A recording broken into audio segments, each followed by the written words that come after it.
Good morning, delegates. Probably not the best word to use, but it is above policies and procedures. And so it's important whether you're a first-time delegate or whether you've been in the union for a long time and coming here, and thank you for doing so. You have to know how the union works. And whether you agree with it or you disagree, there are ways to change things. But it can't be simply ignoring what is put in place. You saw that happen to an extent here on the first day of this convention.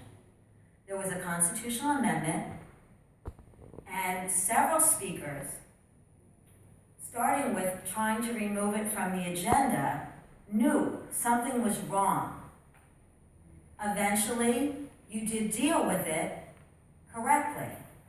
But don't take that lightly, and remember that as you go through this coming year, probably, I hope not, but probably a very difficult contract battle. Remember how things have to be done and how fights are won. It wouldn't be called a fight if it was easy. And nothing worth doing in life is easy, unfortunately. So remember how things should be done, and remember the union values that you all do hold. Because if you didn't, you wouldn't be here.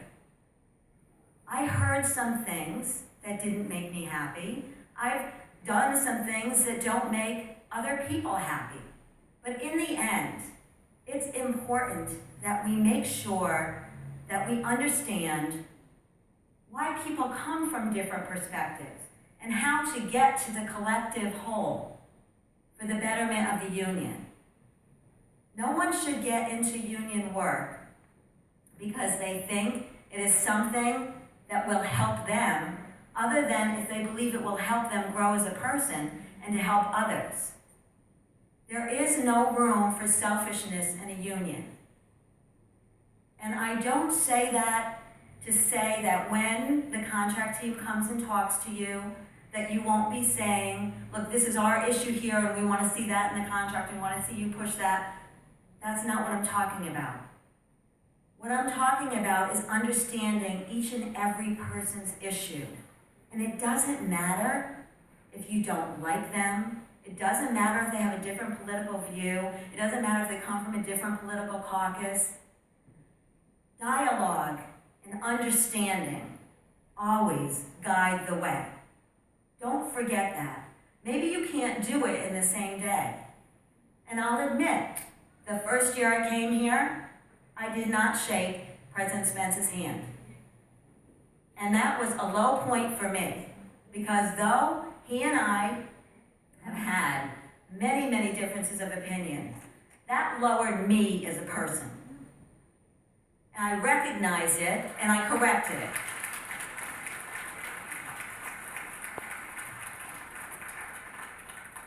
So we can have our political differences, and if you don't know it, I'm going to self-disclose. I believe I was not dealt with justly. I could not get internal justice. I'm not going to go into it here, but because I could not get it internally, I am pursuing the route that I have to, along with 3 fellow leaders. And I'm sure that people are not going to like it as it plays out. But justice delayed is justice denied. And if you believe that you are in something because of a higher meaning and a higher purpose, and I believe that, then you have to follow through. That does not mean that I do not love PEF, and I will not fight tooth and nail to the extent that I am allowed right now passively by the situation I'm in. But I will.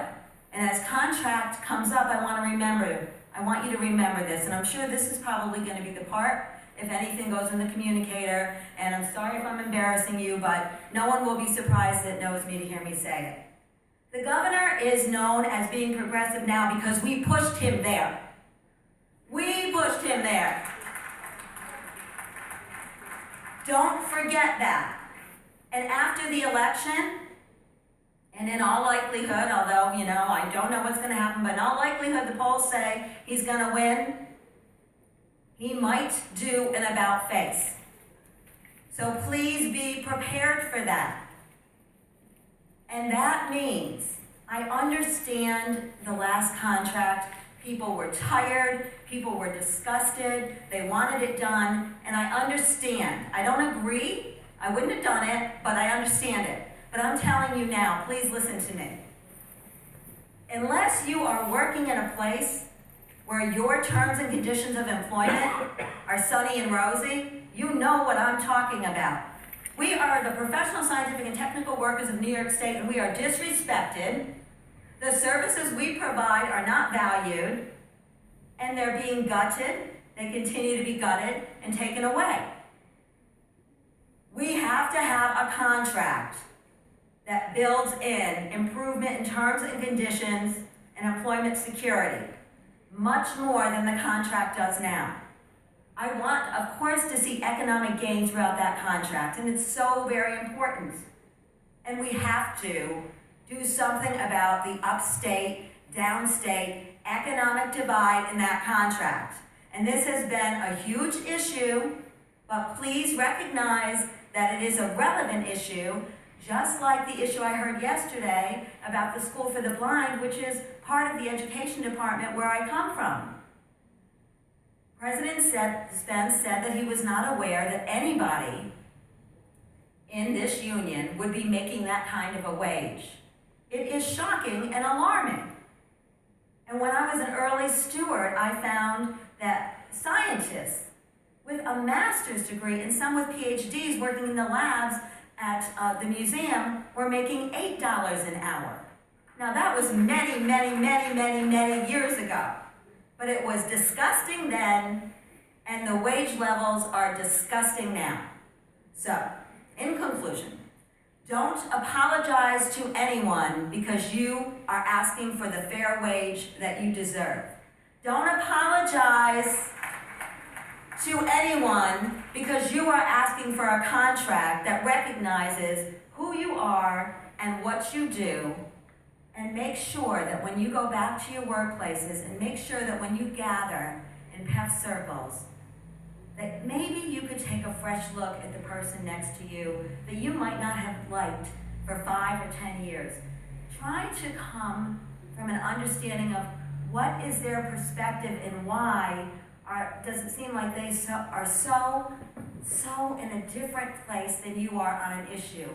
Open dialogue is always, always, always going to be the answer within PEF, within your family, within your community, and within the agency. So don't let anybody silence your voice. Make sure you speak out. I'm never going to let anybody silence my voice. I love you all, and I wish you a great, great year, and we're going to get a great contract.